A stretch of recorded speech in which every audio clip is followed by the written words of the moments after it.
तो फ्रेंड, बागवानी चैनल में आपका स्वागत है।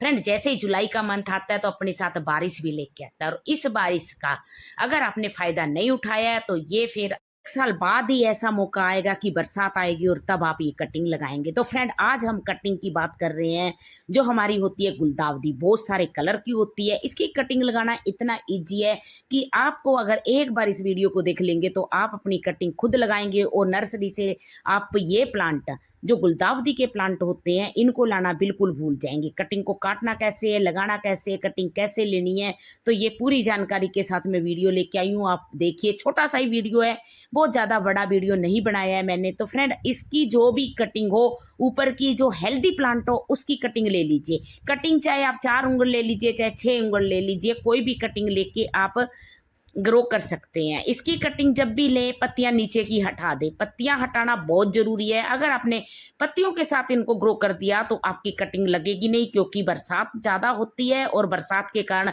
जो नीचे की पत्तियां होती हैं वो सड़ जाती हैं। इसलिए ये आप पत्तियां जरूर हटाएं। कटिंग को हमेशा तिरछा काटें, जैसे कि मैं दिखा रही हूँ स्क्रीन पे, तिरछा कटिंग काटें। तिरछे से क्या होता है कि एक जो नोड होता है उसमें हवा, ऑक्सीजन पूरा जाता है और आपकी कटिंग ग्रो होने का 100% चांस होता है। कटिंग को जब भी पत्ते हटा दें, बिल्कुल इनका कोई काम नहीं है। कटिंग इनमें छांट ले। जब भी आप कटिंग ले, छोटी बड़ी हर तरह की कटिंग इसकी लग जाती है। इस प्लांट की कटिंग, गुलदावदी जो होती है इसकी आप छोटी छोटी कटिंग ले लीजिए। नीचे की पत्तियां हटा के आप ऐसे कटिंग तैयार कर लीजिए।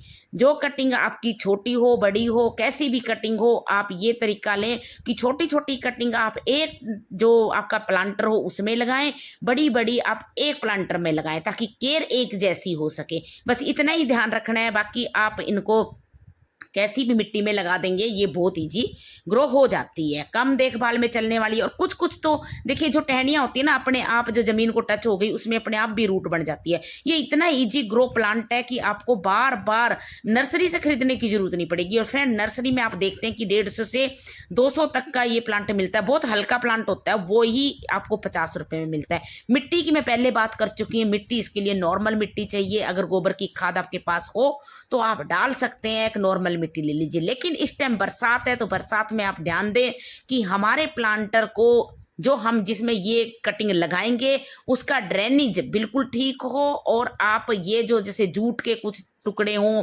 या आपके पास ठिकरे हों, या ये जो नारियल का हम छिलका उतारते हैं वो हो, कुछ भी हो ऐसा कि जो आप प्लांटर में डाल सकें। जो पोट के नीचे आप मिट्टी भरेंगे उसके नीचे ये चीज़ें जरूर डाल दीजिए। कुछ मिट्टी में राख जरूर मिला लीजिए। राख मिलाना इसलिए ज़रूरी है क्योंकि इस टाइम बरसात हो जाती है और प्लांट को फंगस लगने का बहुत, जो हमारी कटिंग होती है खास करके, इसलिए। या फिर हल्दी भी आप 1 चम्मच लगा सकते हैं। हल्दी में आप कटिंग को भी डिप कर सकते हैं अगर आप करना चाहें तो। नहीं तो कटिंग ऐसे बरसात में लग जाती है। लेकिन अगर पहली बार लगा रहे हैं तो आप हल्दी जरूर लगा लीजिए। हल्दी हर घर में मिल जाती है। अगर हल्दी आप ना लगाना चाहें तो फिर आप एलोवेरा जेल भी लगा सकते हैं, जो कि प्लांट होता है उसकी एक टहनी काट के आप उसमें भी सारी कटिंग डिप करके रख लीजिए। फिर एक मिट्टी तैयार कर लीजिए। अब हमारी मिट्टी भी तैयार होगी, कटिंग भी तैयार होगी। अब हम बताएंगे कि हमें पोट का कैसे क्या चुनाव करना है। आपके पास अगर नर्सरी पोट हो तो नर्सरी पोट भी ले सकते हैं। छोटे छोटे डिस्पोजल गिलास हो उनमें भी लगा सकते हैं। अगर आपको एक साथ ज़्यादा सी कटिंग लगानी है तो आप बड़ा पोट ले सकते हैं। इसमें आप ड्रेनेज अच्छा कर लीजिए। किसी भी चाकू की सहायता से, किसी भी टूल की सहायता से आप प्लास्टिक का पोट लीजिए, और आप सेरेमिक पोट कटिंग में ना यूज करें।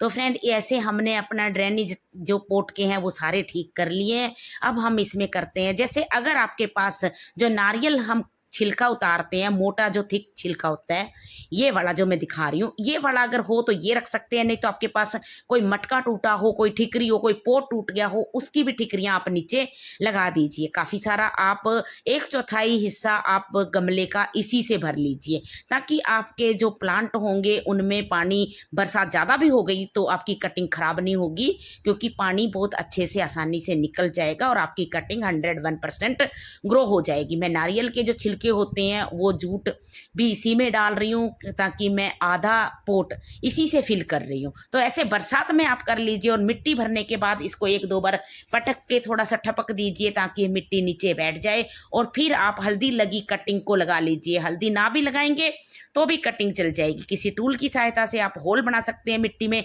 ताकि कटिंग आपकी आसानी से चली जाए और आपकी जो कटिंग पे हल्दी लगी है वो आपकी खराब ना हो कटिंग। इसलिए हम इसका होल करके कटिंग लगाते हैं, तो वो ज़्यादा अच्छे से ग्रो होती है, कटिंग अच्छे से पौधे उगते हैं।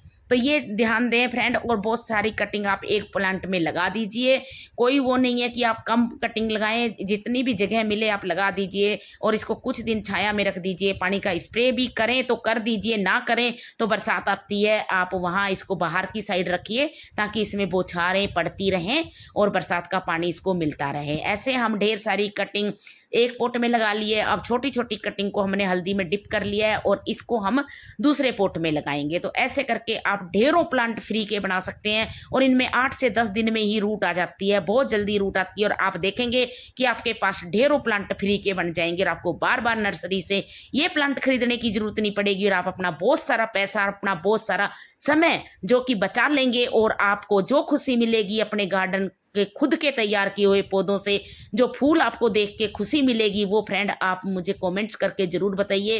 इस सर्दियां आपको नर्सरी से गुलदाउदी खरीदने की कोई ज़रूरत नहीं है। आप कितने भी रंग बिरंगी जो है आपके पास गुलदाउदी, उनकी कटिंग लगा सकते हैं, नहीं तो आप किसी से मांग के भी इनको लगा सकते हैं। अगर फिर भी आपके पास कोई भी ना मांग के मिली, ना फिर भी आपके पास नहीं है, तो आप एक पौधा नर्सरी से लाइए और ढेरों प्लांट अपने फ्री के बनाइए। Thank you friend.